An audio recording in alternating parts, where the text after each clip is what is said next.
Well, hello and welcome to the Get More for Less podcast, empowering entrepreneurs, executives, and ambitious individuals with proven strategies for financial success, peak performance, and whole life satisfaction. I'm your host, Tim Guest, and today I've got the privilege of speaking with someone who's transformed the lives of over 100,000 people globally. Now, in terms of my own personal experience, many of our listeners already are kind of aware of my journey.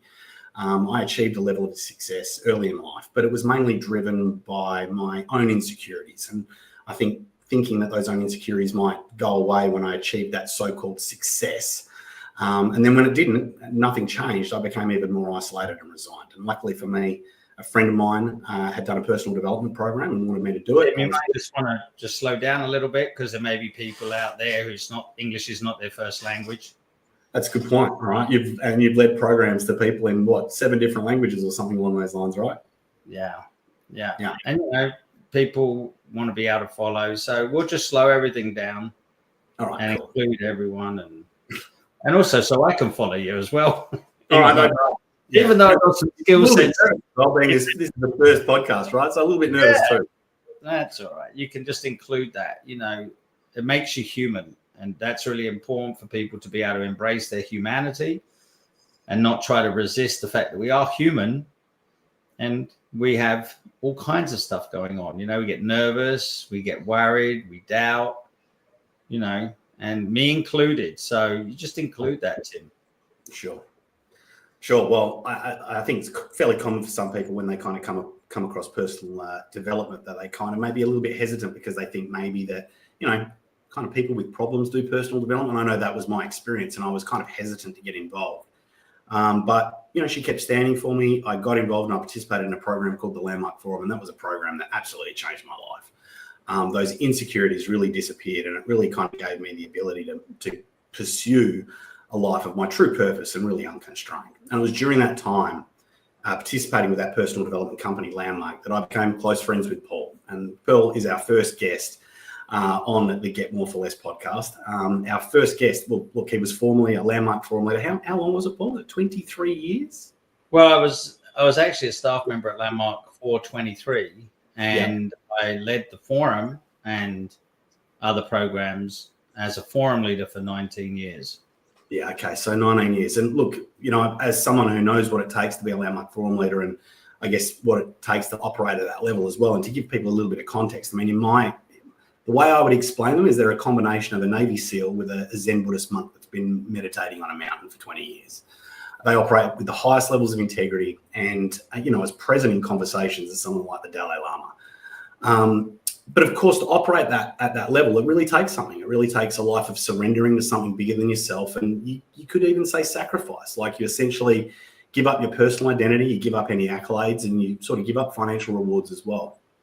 But despite the awe-inspiring difference that he's made, like I said, 100,000 people, 7 different languages over, almost 20 years, you couldn't even Google this guy. Like you wouldn't be able to find him on the internet or anything along those lines. So, it's a very unique position and, someone I'm very privileged to have on. But, obviously you've spent a long time coaching CEOs, Olympic champions, you've led high-performance programs that have redefined what's possible for individuals and teams. I guess to kick us off, firstly, I just want to welcome our first guest, Paul Berry. Welcome, Paul. Yeah, it's great to be with you. I mean, it's always great to be with you, Tim. And it's just great to be here on this medium, whatever is happening with it, Do you take issues to get us kicked off as well? Yeah, in the 19 years I was leading the forum, you would have to factor in that technology won't always work. Human beings can correct themselves pretty quickly. Unfortunately, technology doesn't always operate that way. Sometimes you've got to power everything down, which is time consuming, or one component doesn't work. So it's all part of producing anything worthwhile. And we had an example of that today as well, right? Say that again. We had an example of that today as well. Yeah, exactly. Technology working. Yeah. We were late, starting and everything like that, which, we acknowledge, but we're here now. And that's the most important thing. And you prevailed over it all, which, Well, why don't we start? Why don't we start here? Because look, there will be a lot of people that might be listening today that may not know you. They may not know what Landmark or the Landmark Forum is. So why don't you describe like who you are, and I guess the work that you do? I would imagine that of the over 8 billion people on the planet, most of them don't know me.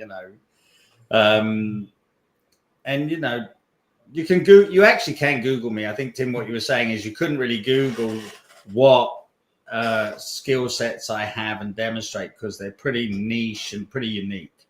Yeah. And I'd be happy to talk a little bit about that. But so the question is just, why don't I just introduce myself and say a little bit about me? Yeah. Yeah. Yeah. Well, I'm 60 years old. So I was a forum leader at Landmark for 19 years. So, it's almost I started work when I was 20. So 40 years working. I mean, that was almost half my working life. And I was a staff member for 23 years before I became forum leader. And I was also someone who delivered programs, introductions to the forum for over 25 years. So it was a significant part of my life. And I absolutely loved it, and I'm still moved to this day to have had that privilege. It's certainly not a job. It's a self-expression. And, I mean, for someone who, I guess to dedicate such a large period of their time to making a difference as well, like I often find in my experience that there's been something that kind of, shaped people in their early years or specific events or influences that kind of set you on that path. Yeah. Like, could you share with us, like maybe, Sure, be happy to, so if I go back to my life, just to give you a little snippet, I'm the eldest of three. My mum and dad separated when I was 11. My brother was 10. My sister was 6. My grandmother came and lived with us, which was my dad's mum. She was amazing. My dad was amazing. I mean, my mum's amazing. They just separated. Things don't work out. It's quite uncommon in the 70s for the mother to leave and not bring up the children, back then. But the way it worked out is my dad did, and he was really my hero. He was very much on the court, was there. He worked 16 hours a day, 7 days a week, and he was a London taxi driver, and he did his best to provide for us. And he did provide for us. And, my mum was overseas, so we did connect. But then, unfortunately, when I was 19, my brother was 18 and my sister was 15, my father took his life. And that was a significant, as you can imagine. I mean, whoever I was before that incident, I definitely wasn't the same person afterwards. So pretty much, it was a month short of my 20th birthday. So for the next 13 years, I didn't trust anybody. I didn't let anybody be close to me. I was very super capital, neon lights, capital letters, super protective of my brother and sister. And I had an ex-girlfriend. And unfortunately, I had ex-girlfriends during that period of time because nobody could get close to me. But, Elodie, is an angel, and she stood by me through, my father's suicide. And then she did the forum, the Landmark Forum.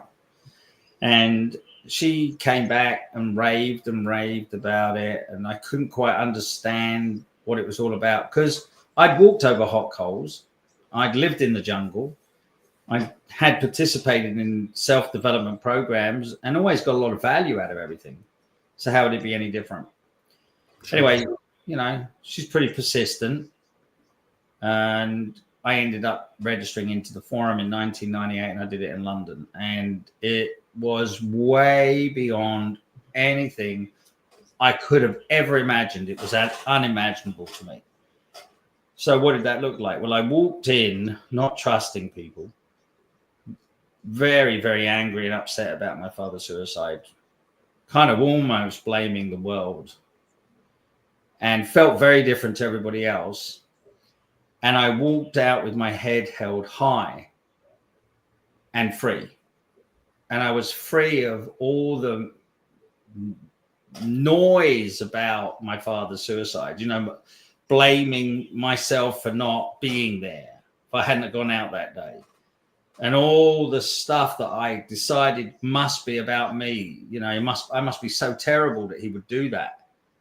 What kind of son must I be that he didn't want to even be around me anymore? You know, all the noise that went on that seemed really real. And in the forum, I was able to distinguish what was actually real and what was all my story or interpretation or point of view.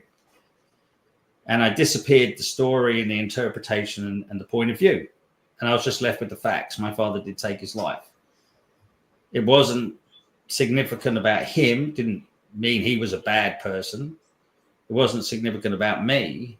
And I could still love him and still miss him, but without all the noise that went with feeling like I was such a bad person and must have let him down. And then I got engaged with people again.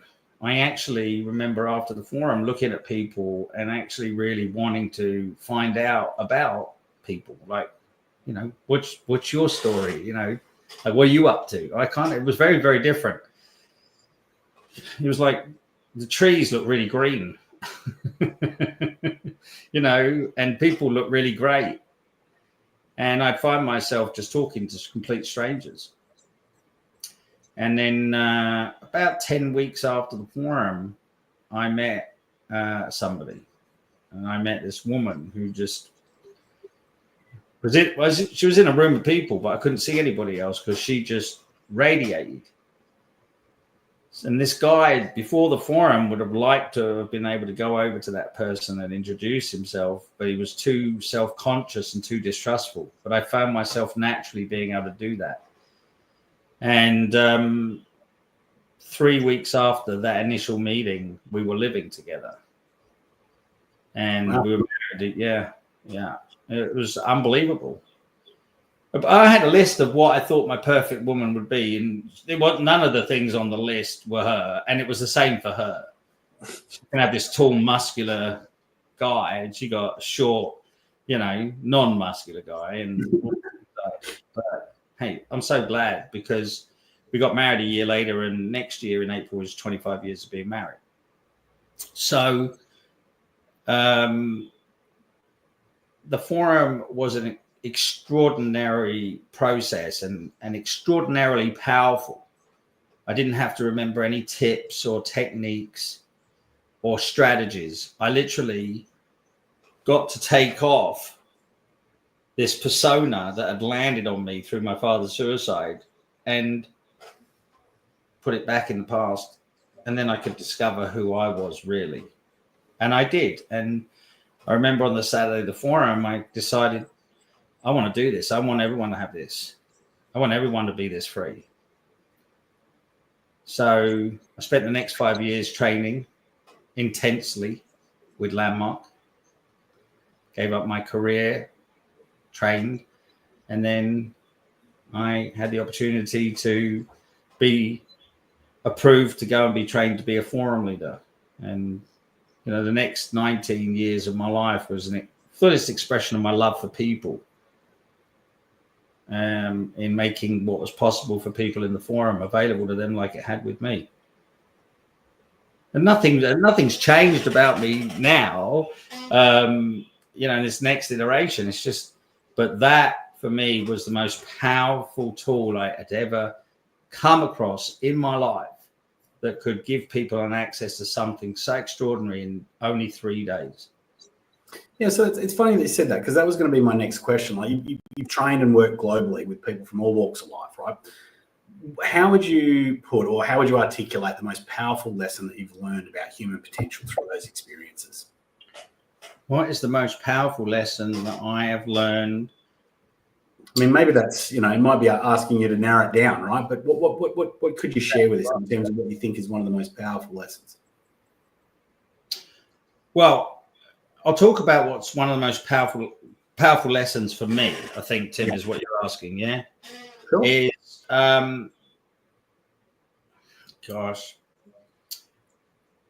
for me, now I'm not saying anyone has to agree with this, but this is really works for me. Yeah. In fact, it's like the blood that flows through my veins, the oxygen in my lungs. is who people are for me. It's actually moving as I create it. Is who people are for me is they're brilliant. All people are brilliant. Now, are they being brilliant? And are they being highly productive? Now, in my experience of the last 25 years, and as you said, approximately 100,000 people, I don't think I could count on one hand anybody that actually really thought they were brilliant and were being brilliant. And I'm talking about the most leading edge high performers, Olympic gold medalists. I'm thinking of one in particular who won 2 gold medals. He did not think he was brilliant. And he had 2 gold medals to his name. Academics, community leaders, people highly accomplished, business owners. Mums and dads that had done such a brilliant job of raising their children the best they could. I'd be hard pressed to find on one hand anybody that really was flat footed about I'm brilliant and they were being brilliant and highly productive. So like you said, so, who you are is that people are brilliant, but then people aren't always being brilliant, right? So what do you, in your experience, what do you find is the most common things that get in the way of people, being that brilliant? All the noise in your head. Everybody's got noise in their head. Oh, did I do that right? Did I do it wrong? Do they like me? Do they not like me? Human beings are social beings. We have to fit in. Now, we either really make sure we fit in overtly by being friendly or nice or kind or being a people pleaser. Don't get me wrong. It's nothing wrong if you're a nice person, but if you're doing it in order to fit in. And then there are people who the way they fit in is by keeping themselves separate. It's counterintuitive, I know, but so that noise in your head, you only have to look for yourself. I do.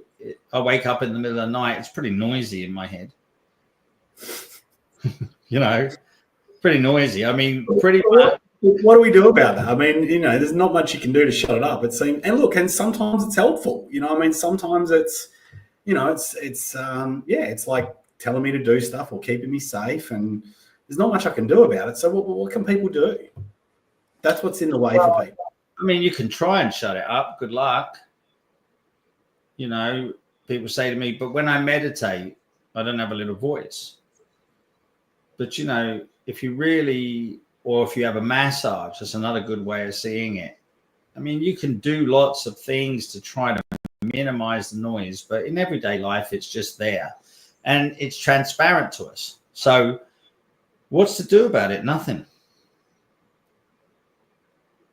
Now, I know that's yeah, right. Sounds like very flippant, but I also had the benefit of being immersed in leading the forum to people where the forum allows people to discover every component of you that's not true to who you are.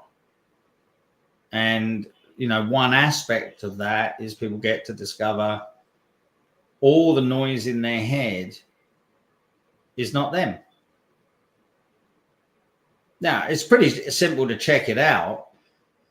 Tim, do you wake up in the middle of the night and immediately waking up into sort of consciousness, at 3 a.m. or 4 a.m., do you immediately hear noise in your head? Commentary in your head, a narrative.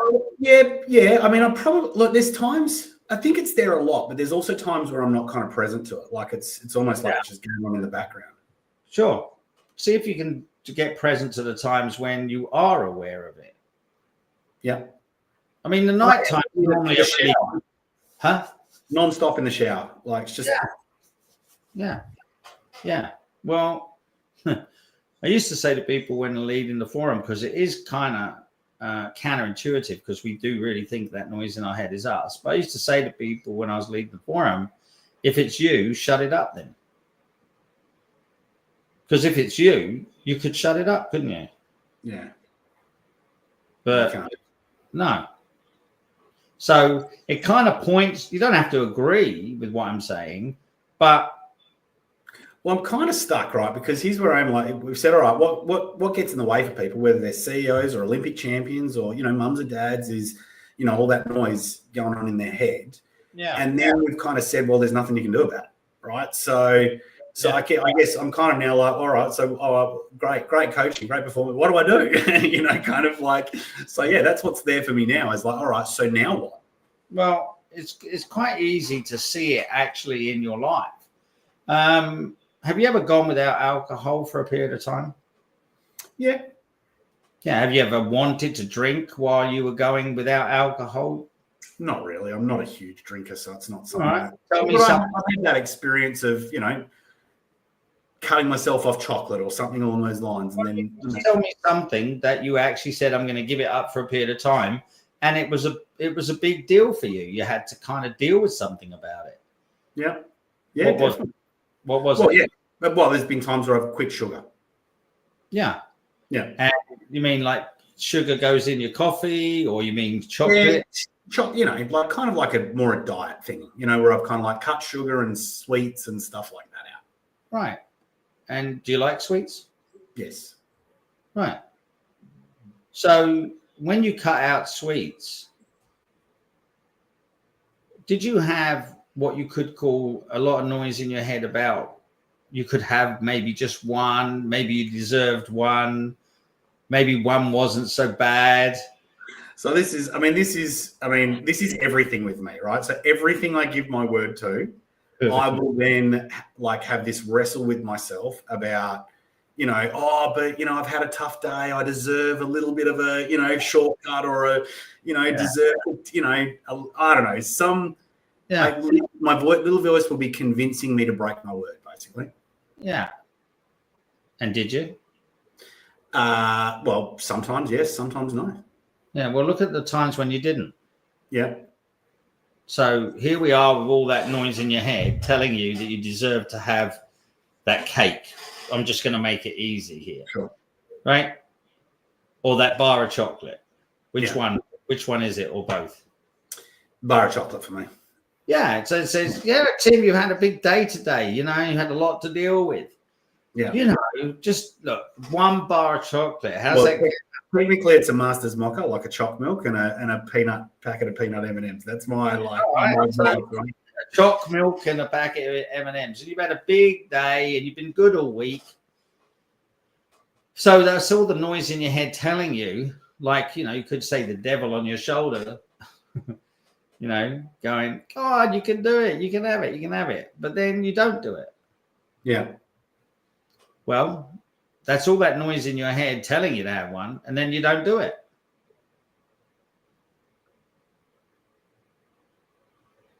You didn't shut the noise up in your head to get to that place, did you? No. Just something to consider, that's all. Okay. All right. Well, let's move on, right? So your time with Landmark is legendary. You've led over 700 programs globally, I should say. How did that experience shape your perspective on things like leadership and transformation?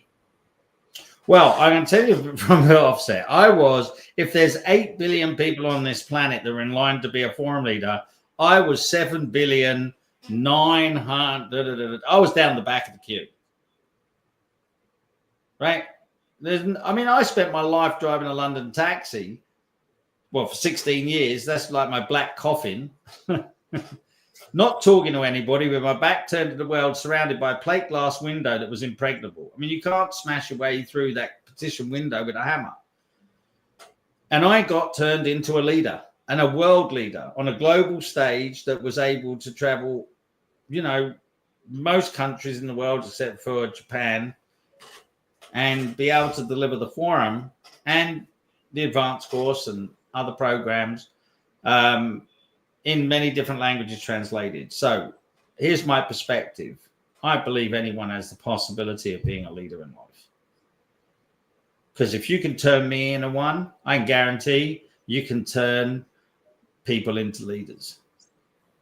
You just got to have something that gets awakened in you. You could say like a vision, something that really touches your heart, that's important to you, that you want to give your life over to. Yeah, because that was going to be my next question. Like, having worked with CEOs and Olympic champions, like, what are the common traits that you see in, like, I guess, exceptional leadership? And that's, I guess, what you were kind of talking about there, right? Well, it's part of it. It doesn't make, see, there's being a leader, Tim, and there's leadership, and the two are distinct. So you can be a leader, but you don't necessarily engender leadership around you.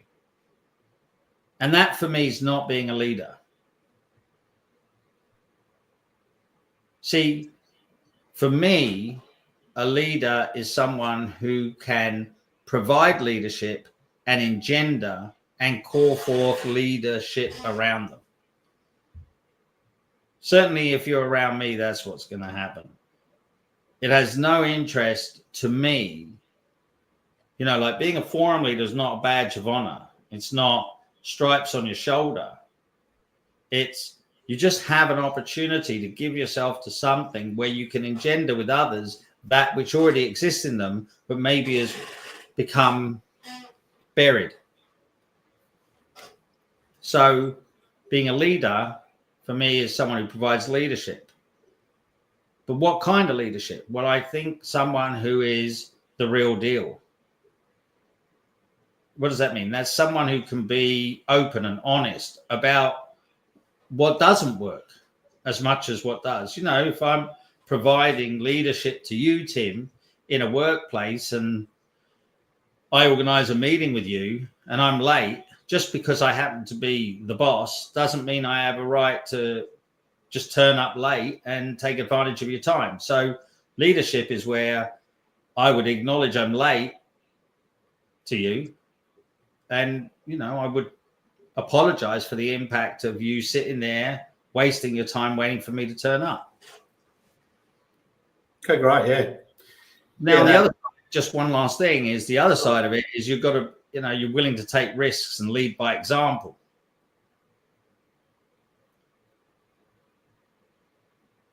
Yeah. And I mean, I guess, well, that's kind of a little bit the same, right? I mean, it's not, it would be unusual, I think, for, like, as you said, like a manager or a leader to rock up to a meeting late and then actually apologize to the staff member for keeping them waiting.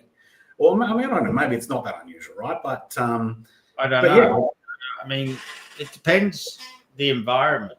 I mean, I would imagine it's highly unusual where you work. Yeah. Oh, right. Oh, no, it's probably not. Sorry, that people wouldn't say, sorry, I'm late, and acknowledge it. If yeah, so people probably would at my workplace, just because that's kind of, you know. Yeah, that's right. Yeah. Yeah. But I can tell you my experience of the 100,000 people approximately. By the way, it's approximate, you know, who knows if it was a bit below or a bit over. Yeah. But I was actually with people in a setting where they paid money to be there. Yeah. Right. And scheduled 3 days of their lives. And, you know, almost predictably on day one, anywhere between 20 and 50% of people will be late back from the break. Day two, it will get a bit better because people started to deal with the workability of being back on time. And day three, it got better, but you still have people late. Now, very rarely would someone stop the action to acknowledge it. Sometimes they would, but very rarely, because I could see the modus operandi in life was, yeah, the traffic was bad, or I had to wait in line to get my coffee, or, you know, the food took longer and so on, or the lift, you know, there were so many people, you know, people could explain away something. But, you know, you get a lot of power in just acknowledging the reality of what's so. Yeah. So it's a common trait that you see in leaders out there, is that they deal with, like, their word or their integrity, you might say. Let me just look at that for a moment. I just saw a comment from Richard, right? I think he was trying to get a little bit more articulated about what real leadership actually looks like. You know, he's working on the mines. He's a leading hand fitter. He's got guys under me that he controls, but people above him, which in his opinion have no idea based, when it comes to leadership. Yeah, it may be accurate.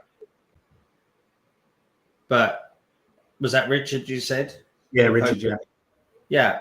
Richard would have to be willing to give up his point of view to discover if they actually do have leadership. What do you mean by that? So say a bit more about that. Well, he has a point of view that the people above him have no idea. Yeah. Okay. Valid as a point of view. Yeah. Just may not be the truth. He might be pretty adamant that it is. Most people are, because they like to hang on to their point of view. That's why they end up getting divorced. And is this, I mean, I don't want to. So small thing I just said there, 50% of people who get married end up divorced, and a significant number of them is because their point of view is more important than giving up their point of view. So, you've got a point of view will never allow you to see what's actually real. And I guess that's what you're saying. That's the noise, right? That's the noise that can get in the way of us achieving the things we want to achieve. You also have to remember, Richard, I know this is hard. You get into coaching, you may not have wanted it. But, right? Dropped a comment in and now he's getting slammed. Yeah, well, if you want to be a leader, Richard, you got to be big enough to take the heat a little bit. But one thing you might want to consider is they're above you because they got put there and they earned the right to be there. So somebody definitely looks in their direction and sees them fulfilling that role. Now, also on the other side, and it's not just for Richard, if you're just getting a comment,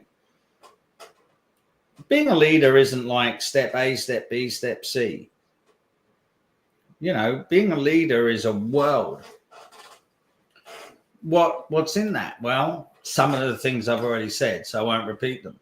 But it's not limited to that.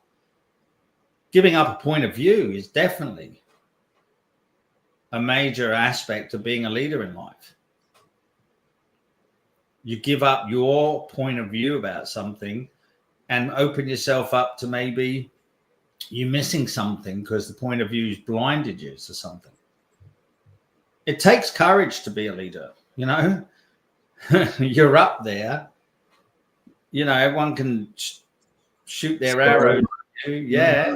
Yeah. I mean, how many organizations managers leave because the staff turn on them?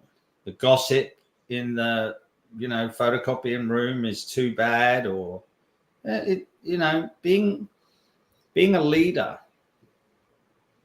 not easy. Just look at, Australia and the number of leaders we churn through regularly. Yeah. Anyway, it could be a contentious subject, but Richard, appreciate you asking the question, because the other thing I can hear that's behind it is you are looking for a way to express leadership in the world. Otherwise, you wouldn't ask that question. So I hope what I said was useful, wasn't designed in any other way. But sometimes you got to be a big person to consider someone else's offering. That's what I think anyway. Sure. All right.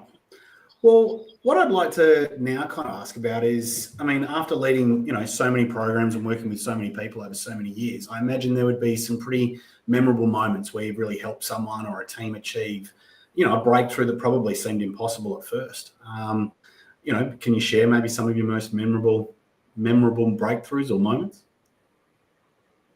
Oh my Lord. Tim, there are so many of them for me. And there's the really awful things that have happened to people that still to this day I'm astounded by how it can get resolved in the forum. I'm a bit reticent about talking about them because they can be reactivating, because they involve things that are really horrible and yucky. but if you want me to, I will. And there's also what I call they're all miracles for me, unexplainable, unimaginable for people, and they happen. So I can talk about some of those if you want, and I can talk about some others. Sure. Yeah. I mean, in an appropriate way. Obviously, we don't, confidentiality and all that kind of stuff. I'm never going to talk about people's names or anything. Yeah. But, you're in WA, and there was a spate of tragedies of people who had 4x4s that would reverse on the driveway and not know that their child was behind the 4x4, and it would end in a mortality and a fatality. And, I'm a parent myself to imagine that.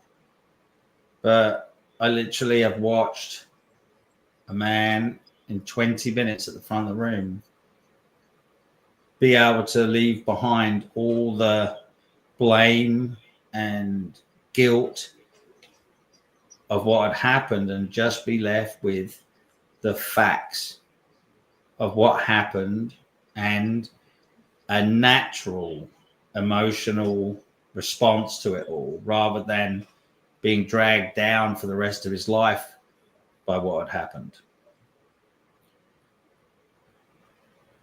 It was a mirror. I mean, I still to this day don't get over it. Yeah, I can't imagine what we'd like to. Well, I can only guess it was like the loss of a child. I'm not going to even prepare to tell you I could imagine what it was like. All I could get and experience was what it was like for him. Yeah. And that's part of the training of being a forum leader is you're not here and the person's there, is you can put yourself in their shoes and experience it and experience the world, the pain, the suffering, So there's that. And, people have stuff to deal with in life. I did. And most people don't really like to talk about it too much, So I want to touch on maybe like, what is that, I know people come and they deal with this kind of stuff, right? Which can be pretty heavy and can be pretty, triggering or reactive. Make sure also, Tim, interrupt you a little bit. You want to balance it with, Olympic champion didn't have any of that, being taught to his dad for 14 years. Yeah. Okay. Right. So what are things that people that's a really good point, right? Because, and this was sorry, I might be digressing a little bit, right? But, like you're working with an Olympic champion and they're coming to you for performance, but it's not like you're standing on the edge of the pool telling them how to swim better or like, so what is, can you give us an idea of what it is that you're working on with those kind of people?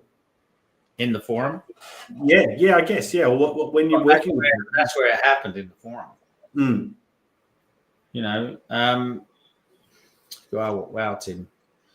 The forum is a specific conversation designed as an inquiry for people to look at their life. And what allows people to look at their life is a range of tools or what we call distinctions, which are extraordinarily powerful. They allow you to see things that you can't see. So, I was sitting there on Saturday, which was the second day of the 3 days.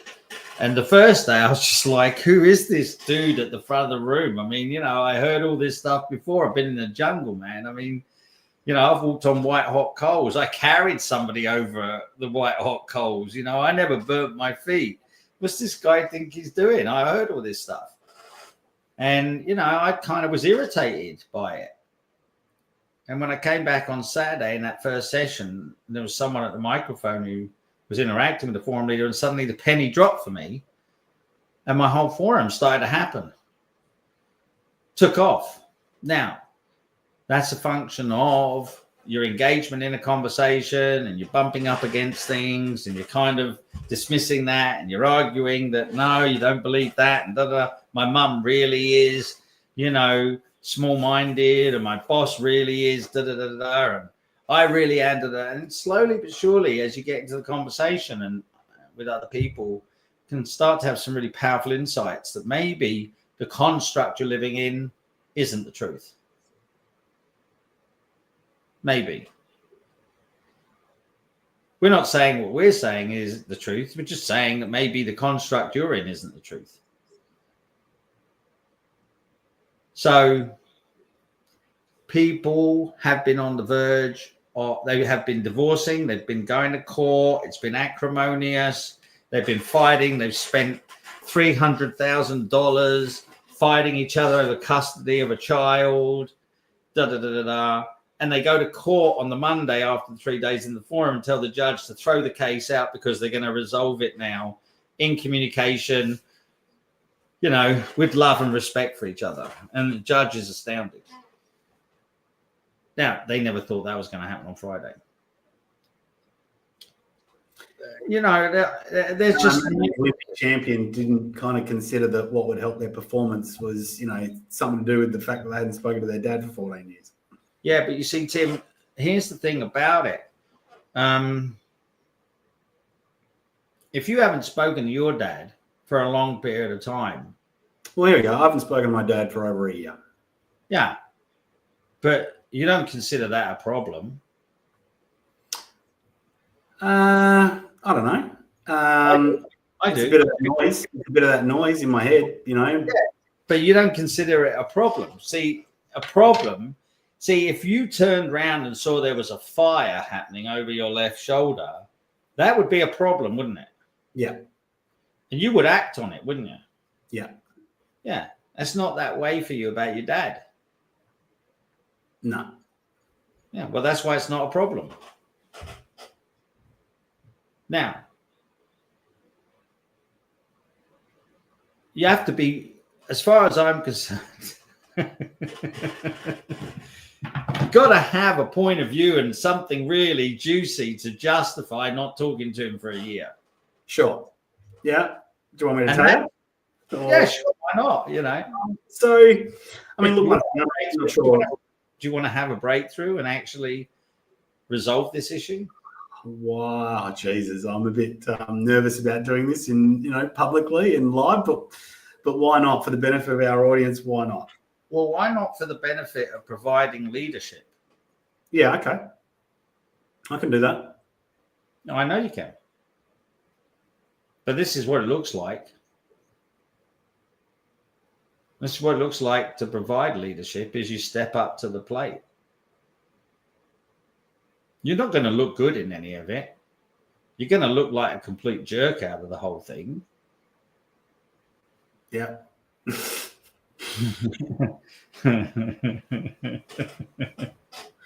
All right, let's do it. Well, in the background, why it's kind of niggling at you is because you love your dad. See? It'd be just much easier to not love him, and then you wouldn't have that issue. Yeah, I'm just angry. I'm just angry with him. Sure. And you can choose to be angry with him, and then you'll have a life of being angry with your dad. I mean, your dad's getting on with his life, doing whatever he does, plays golf, goes out for a beer, walks the dog. He's weathered many storms to get to his age. Oh, yeah. No, he's 82. Sure is. Yeah. Would he prefer his son to call him? Sure. But he's been through so many things in the 82 years he's been on this planet. He's managed to find some way to weather this storm called Tim doesn't want to call him or whatever. Yeah. But if I sat down and spoke to him, I'm sure he'd say to me, you know, if I could have a choice, I'd rather have a relationship with my son. Yeah. Yeah. I mean, look, he's emailing me every now and then, and I got a Christmas card the other day. Yeah. Well, he's attempting to break through the force field. Unfortunately, he's got a force field up. Yeah. Yeah. Yeah. Yeah, I have. But yeah, I feel justified about it, you know? Of course you do. Why else would you not talk to him? But what's more important? Being justified and being angry or having love? Well, I don't know. I mean, that's a good question, right? And I guess that's what a lot of the noise in their head is about, right? Like I've had to deal with some pretty tough stuff over the last couple of years, and I kind of hoped that he would be there to support me, and he hasn't been there to support me in the way that I wanted to. And it kind of had me look back at our, childhood and our upbringing. And I guess I'm I'm angry about a lot of stuff there, and the thing that I'm wrestling with is I don't know, like how do you resolve allowing people in your life that don't treat you the way that, I don't know, you feel you deserve? I'm not sure if that's articulating it right, but that's kind of, I really felt like I don't know, I went through the toughest time in my life, and early kind of only had my dad to support, and I just expected him to be there, and he wasn't really there, and I'm really angry with him, and I don't know whether it's wanting to punish him a little bit, or whether it's just easier not to deal with it, like stuff it under the carpet, or whether it's also like a part of like, is it a wise choice to maybe not have people in your life that don't, I don't know. I don't know the answer, right? Okay, well, let's have a look. How's it working out for you, being angry and justified not talking to him? Don't BS me either. Yeah, sure. Well, I mean, I guess to a large extent, it's kind of, I don't know. My initial answer is it's okay. Like I kind of stuff it enough under the carpet that I don't have to think about it that much. That I can kind of. So don't say anything more. Let's just look at that. So for you to go through life stuffing something under the carpet and not thinking about it, to some level, you have numbed yourself. You have to numb yourself to not be impacted by the way you're living your life. Yeah. You don't shove it under the carpet one day and it stays under there. Oh, and this time of year, the run up to Christmas, for people who celebrate Christmas, it's one of, for some people, the most upsetting times of the year. I'm sure it is for you. Yeah, it can be, especially with, recent divorce and, not seeing kids and not having family time, and and not having your kids see their grandpa or granddad. Yeah. So you start to deal with, there's a cost in your experience of your life. Your actual experience of life right now at this time. Yeah. At, a couple of minutes past 6 in WA is numbed and muted. And you're not even with him right now. Yeah. You're with me, but your experience of being with me has been numbed and muted. So what do you do? Well, I don't do anything. What could you do? What do I do? See, I have a vested interest in being able to give up a point of view as quickly as I possibly can. And, I got a lot of room for that I do have points of view because I'm human. And I got a lot of room for people because we're all in the same boat.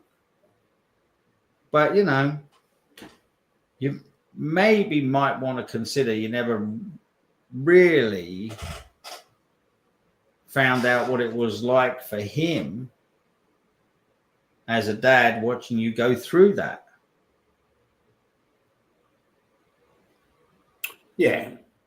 So, I was in a pretty bad place. Yeah, but how was it for him? I remember somebody once shared with me that they hadn't talked to their dad for 14 years. And I said to them, well, how do you know what's even going on for your dad? Well, I know. But I said, how could you know? You haven't spoken to him for 14 years. So maybe I don't know what's happening with my dad. I haven't spoken to him for 14 years. They called their dad and they found out that a whole load of stuff had been happening that they didn't even know. That it wasn't personal, like the dad wasn't talking to him. It's just there was a lot of stuff happening. Yeah.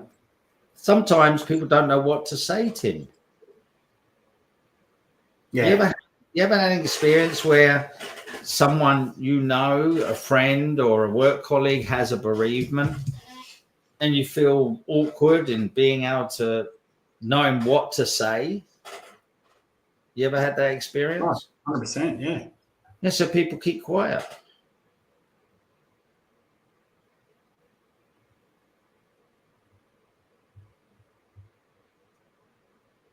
Now what are you thinking? Yeah, look, I mean, I'm kind of thinking about my dad. Like, I'm in the same boat. Like, I kind of don't know what to say, so I'm just kind of staying quiet. Well, you can do that, and then you can keep shoving stuff down and being okay. But you remember, for me, people are brilliant. They just don't be brilliant, and they don't be highly productive. Yeah. This is what it looks like to not be brilliant. Because it would take someone who's brilliant to pick up the phone, give up their point of view. Oh, I would have expected you to do ABC, and I can't believe you didn't da-da-da, and I went through all this stuff. And give all that up and say, look, I'm sorry I haven't contacted you for a year. I've been kind of full of my recriminations and points of view. Or you can wait and leave it, and then he'll die and you'll miss the boat. And then you can be angry that you should have done it while he was alive. So you'll have something else to be angry about.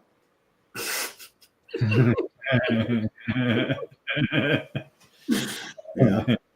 Yeah. All right. I'm going to change it up a little bit, mate. Change it up a little bit. So, look, what about this? Like, what about your personal growth? I mean, you've spent so many years helping others growth. What about your personal growth? What sort of challenges have you faced along the way, and how have you overcome them? How many skin pills do you think you could take in one day? Logically. So it's been pretty challenging. Oh, challenging, invigorating, rewarding, despair, horror, every conceivable. Look, when you're out, there's a lot at stake, Tim, when you're a forum leader. People's lives are at stake in front of you. Yeah.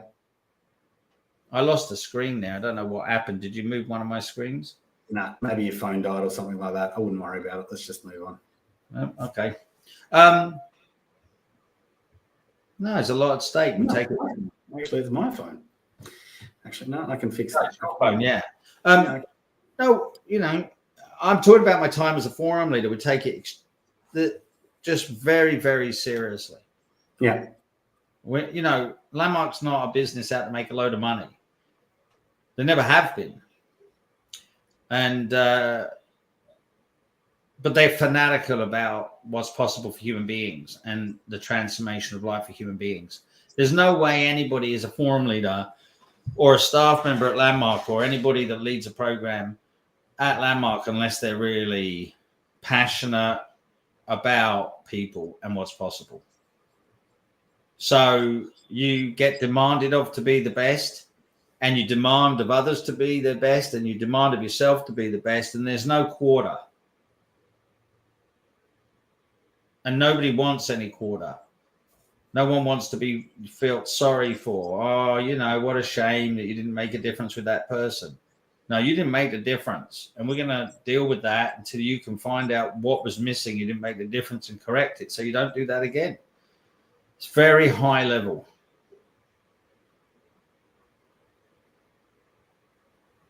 It's not for the faint-hearted. No, yeah. Like I said, it's like Navy SEAL training.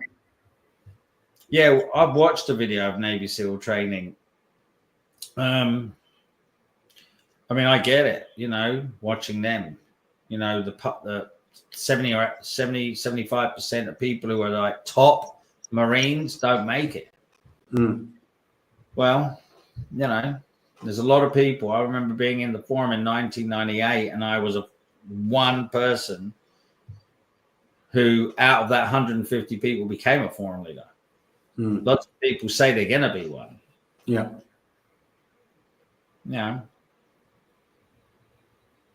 But you get the best life out of it because you get people relating to you as a phenomenon and holding you to account for being a phenomenon.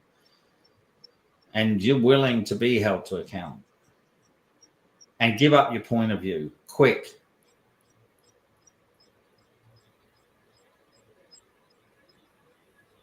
if you have one.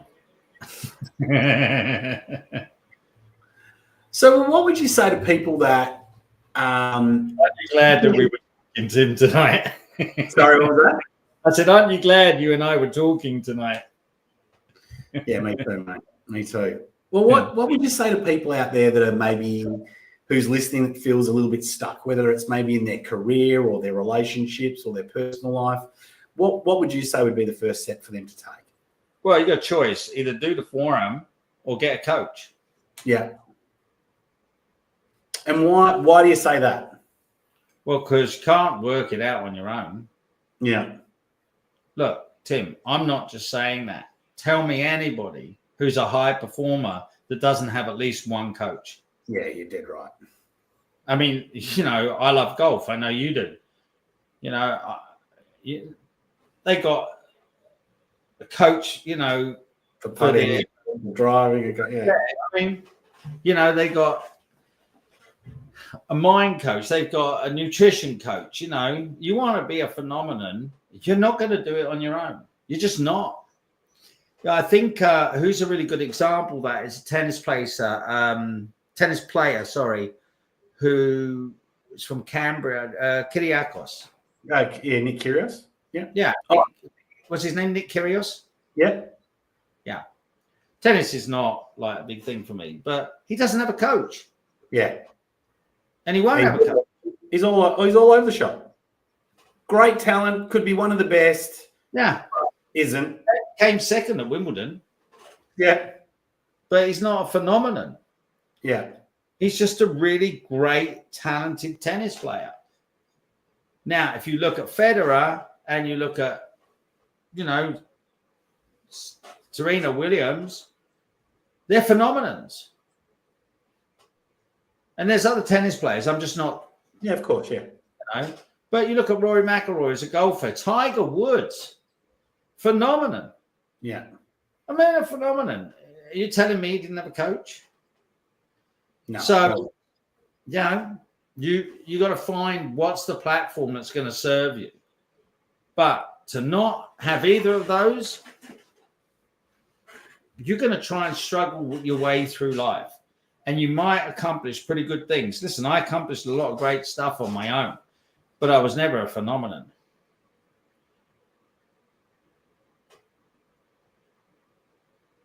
So getting a coach, right? Or doing something like the Landmark Forum.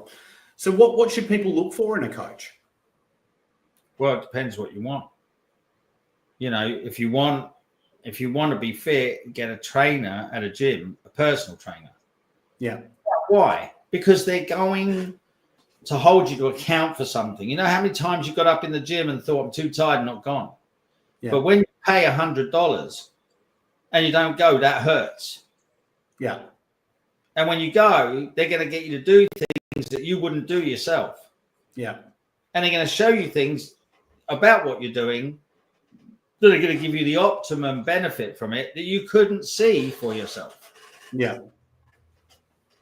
See, I work with people who are predominantly business owners. Now I do. Now I'm not a forum leader and I've started my own consultancy. I work with people. I'm a performance coach. So I work with people who want high performance. And I don't have any tips and I don't have any tools and I don't have any techniques. Mine is very, very simple. I listen to what people say. And I hear what they say. And I hear what's not being said. That's all in the background, hidden from them. But I can hear it. That's one of the skill sets that you end up with as a forum leader, is you can hear the noise that's in people's way. Is that what you're saying? Yeah, I can hear. Yeah, I can hear yours from here. I can also get the experience. Let's just test it out. See if it's accurate. Now, already you said you're angry. I get that. But there's a real sadness there. Yeah. Yeah. It's in the unsaid. And there's also a real battle you've got going on between holding on to your point of view which is really important to you, and letting it go in favor of being vulnerable.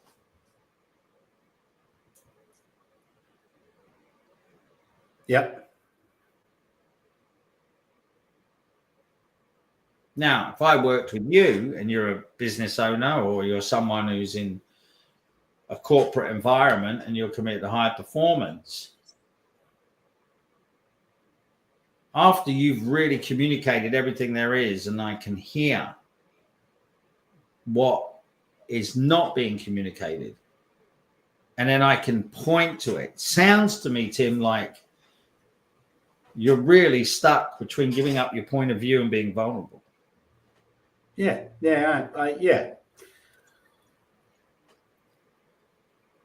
That's that kind of that falling on the sword. I just prefer not to fall on the sword. Yeah. Yeah. Well, you see, now we've got a conversation going that's real. Everything else was just BS. Blah, blah, blah. Wah, wah, wah. Not fair, not fair. He should have done this and he should have done that. And don't you understand how bad it was for me? That's all just noise. It's like a 6-year-old.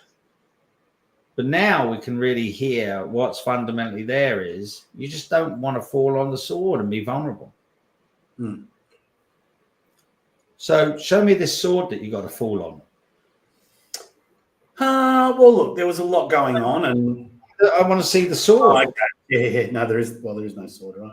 What are you going to commit Harry Carry and you got a samurai sword and you're going to fall on it in front of him and go, no, you see, you won. No, I guess I'm just gonna feel like I'm gonna look bad, or. But you already look bad. Thanks.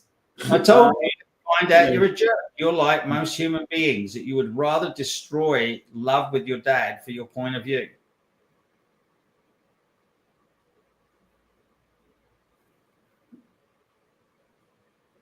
People would rather this Christmas not talk to because their point of view is more important than getting it resolved. But sometimes that seems easier. Well, you seem to be really excelling in it, don't you? You seem full of joy and light and radiating energy and vitality in this area. Yeah. Yeah, I see your point. See, part of it, you got to stop lying to yourself as well. So if I work with a client, I'm pretty straightforward with them, but I'm not, like a counselor or a therapist. There's an appropriate place and time for that, and and totally appropriate and totally right in the right time, the right place. I'm a high performance coach, and I want to work with people to get them out of this muck they've ended up in, where they're not being brilliant. Yeah, it's going to take a bigger person than you're being right now to go and apologize to your dad for keeping him at arm's distance for a year because you want to have a point of view that's more important. But you see, that act is what makes you a bigger person. Yeah. You're not a big person holding on to a point of view. It's just a small person, small-minded. Yeah, certainly against what I'm committed to anyway. Yeah. Well, you should start acting consistent with what you are committed to then, instead of saying it's certainly not what I'm committed to. All right. If you work with me, Tim, I'd say by when are you going to call your dad? Yeah. Or even better, by when you're going to go around and see him. Yeah. You didn't pay me any money, so you don't have like you coach them, and then I really coach them. Well, look, as we get to wrapping up, I guess what are we wrapping it up now? How long are we at? Yeah, we're getting close to our time. How long have we been together? I lost all track of time. I think it's about an hour and 5 minutes. So Great. I was having a blast. Okay, cool. Well, I mean, is there other stuff that you want to share with the listeners? Look, stage is yours, right? So what people want to get the maximum. Have you got anybody asking you any questions of anything in particular? So I could. Well, what do we do? Let's throw it out. So if anyone wants to throw any questions in the comments. Do a Q&A or something for. Yeah, I didn't really organise anything like that. It was more maybe people can put some stuff in the comments. But look, no, that's what I mean. They put stuff. People put stuff in the comments. Yeah, well, I've got while people maybe write in the comments, I can maybe ask one or two questions to give them a chance to do that. All right. All right. Well, what's in your opinion? What are the biggest mistakes that leaders make today, and how they can avoid it? They don't listen to the people they lead.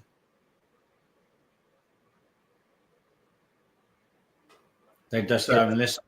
Yeah. So what say a bit more about that? Well, everybody has something to contribute.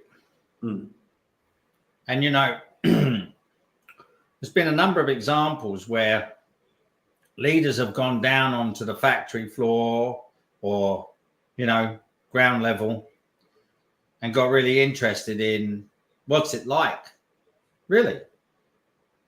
I mean, have you ever watched that program? I don't think if I remember the name of it, but it's where people who are business owners, millionaires, disguise themselves. Undercover boss or something like that, right? Yeah. Yeah. You mean they're going in to find out what's actually happening down on the factory floor, but the shop floor, ground level. Yep. Yeah. And more often than not, they get completely knocked back by how great the employees are. And a real demonstration of the kind of person you want representing your company, the brand. Yeah. And they get contributed to, they listen to them. Like, I'm trying to put myself through college. I'm trying to pay for my mum, And, I work these and drive, and my car didn't work. So I think, a big mistake is leaders don't listen to the staff as a contribution. Another one, Tim, is, I don't know if you're familiar with the word IQ and EQ. Yeah. Yep. So, sorry? I've heard it before, but maybe walk us through again. Just people that might. Yeah, well, a lot of companies are really good with IQ, which is processes, structures, policies. They're not very good with the EQ, which is more the emotional side, the connection, the partnership, the accounts can actually work with sales. They don't have to be siloed. Yeah. The D-suite can work with C-suite. D-suite would be managers underneath the CFOs, the CEOs, and so on, So EQ is something that, is equally important to be addressed. That emotional connection, the space for people to be able to feel safe to communicate without judgment.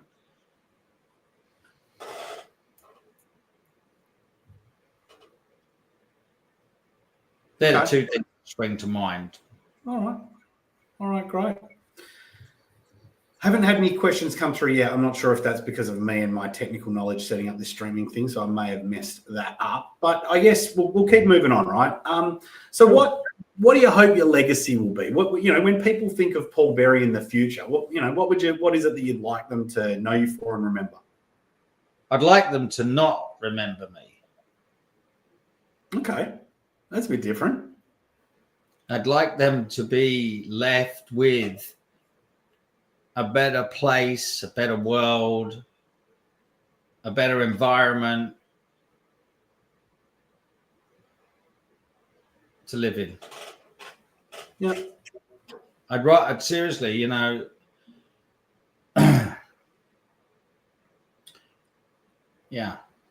Yeah. If you think about the Are You OK campaign. Yeah. Everybody in Australia has pretty much heard of that. And if you haven't, you kind of know somebody who has. Mm-hmm. Not many people really know who was behind it. Yeah, okay. But that campaign, Are You OK, to raise, awareness that we exist together.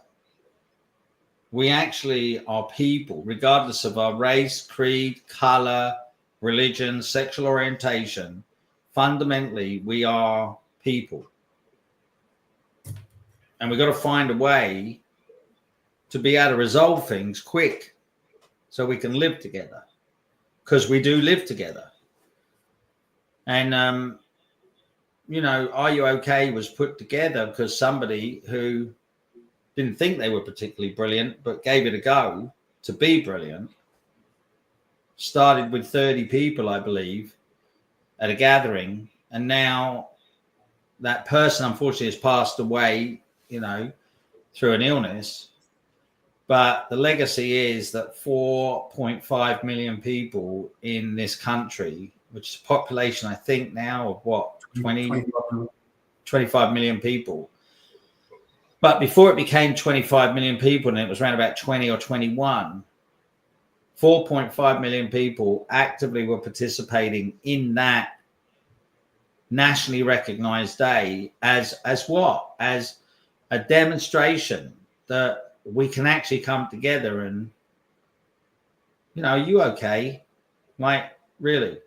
And not be awkward about it. So you remember, are you okay? You remember the possibility of it. You remember the difference it made. And I'm just good with that. Great. Well, I guess before we do... Sorry, there was one more thing. Yeah, go on. That I actually got my son of 17 to tidy his room the first time when asked. Really? I'd like to be remembered for being that person. Oh, yeah, okay. You want to be remembered for being that person, for getting your 17 actually tidied his room for the first time of being asked. Those people who've got teenage sons will probably understand that. Maybe teenage daughters. Well, that's what we call more importantly, forget about my name, and let's just, we all got an opportunity to contribute something, and we're all unique in that contribution, and every contribution makes the contribution to the overall contribution. All right. Well, mate, look, as we do wrap up, this is the first time I've done this, first time I've hosted a podcast, so I don't know that I've done a particularly great job. So I thought I would just kind of come back before we finish up and just sort of say, is there anything else while we've got, people listening to us and watching us live today? Is there anything that you want to kind of share with people before we go, or anything that you want people left with or to take away, as one of our listeners today? Well, I think there's one thing. There's probably two things, but the first thing is, you put this together. You stepped out. You did. Yeah. Yeah, we had technical problems, but you resolved it. Your commitment for whatever you wanted to create with this community speaks loudly. Yeah, well, I mean, I wanted, having gone through my divorce, one of the things that's kind of happened is my social networks have kind of been destroyed a little bit. And, there was also a couple of years there where I was just trying to survive and, dealing with my anger, and I was pretty isolated. And, one of the things that I've really missed over that time is being involved in a community, like an ambitious community of people who are passionate, committed, and committed to being leaders and willing to work with integrity, and I think most importantly, the kind of people that have the courage to be authentic about what they're really dealing with, and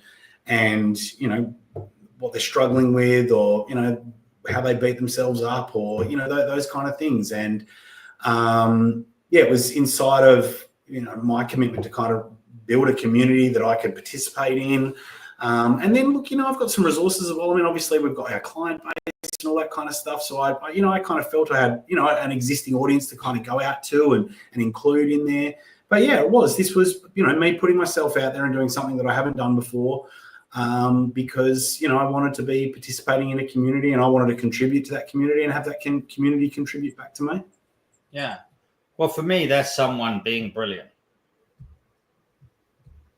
So that's what it looks like. That's what leadership looks like. Thank you. And then you threw yourself in. You know, you didn't just kind of host.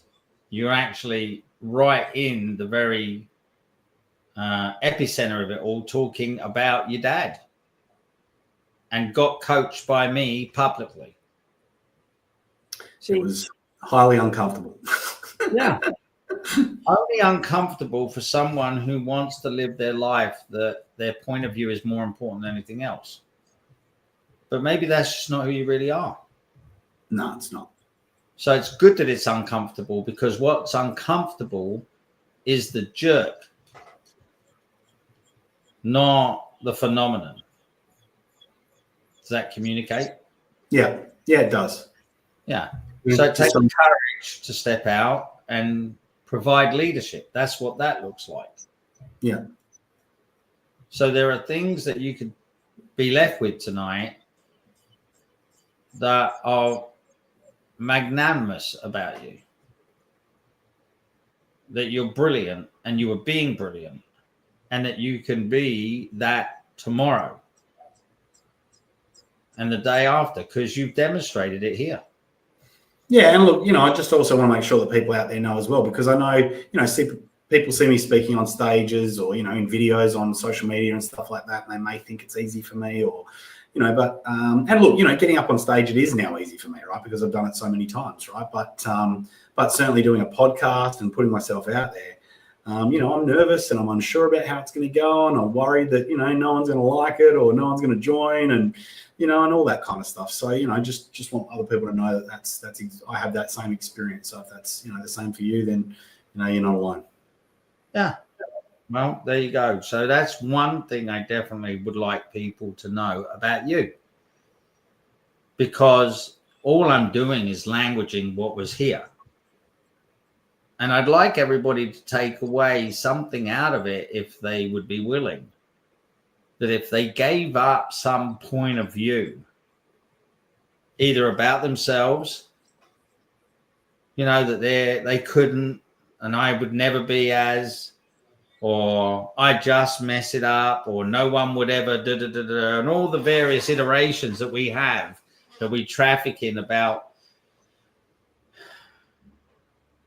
not being brilliant. If we could just give up a point of view, maybe about ourselves, or a point of view about somebody else.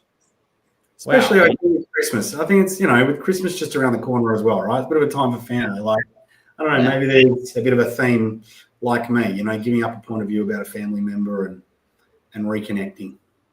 Yeah.